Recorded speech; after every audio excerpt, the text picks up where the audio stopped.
after an FA Cup weekend in which Spurs sauntered their way through to the fourth round without really getting out of second gear. Team with 7 or 8 changes. Portsmouth didn't give us any problems really. Probably should have won by more. Skips missed an open goal and Royale hit the bar. And Harry, of course, got his -1 record goal.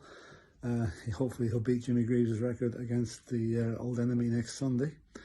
And yeah, I mean, when you look at the other teams that have gone out over the weekend, I mean, there's up to 9 Premiership teams going to be missing in the fourth round now. So, you know, while the performance on Saturday mightn't have been great, at least we're in the draw, unlike the likes of Everton and Chelsea and Nottingham Forest and Brentford, who've all gone out, and some of them gone out to lower league opposition and been beaten quite badly as well. So I'll take the result. The performance we can, you know, will soon be forgotten about, and onwards and upwards to Preston in the next round. I see there's still no word of the transfers coming in, although the rumours keep circulating about Spanish guy Porro. But then Chelsea are supposed to be interested in him as well. Mind you, Chelsea are interested in buying everybody at the moment, and the state they're in. I think if you think we're bad, look at Chelsea. My God, they're in a terrible state at the moment, and yet they'll still keep lashing out the money until they get it right.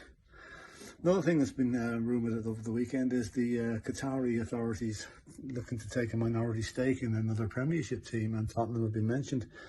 Now, I've got qualms about this because I was very upset that the World Cup was given to Qatar with the human rights abuses and what have you, and I'm not going to change my stance on them. I don't want the Qataris anywhere near our club, but I think that this could be a false dawn, maybe released by the club to try and take the sting off things, the way things are going, and also the fact that Tottenham have such a Jewish connection. It's highly unlikely an Arab team would get involved, but we'll wait and see. But if we are going to get taken over, I'd rather it wasn't by the Qatari authorities. Arsenal tonight playing Oxford. The good news is it might be their last winning game in the FA Cup this season. Seeing if they win, they go to Man City, and we hope City will do a job on them. Which will be one less team to worry about.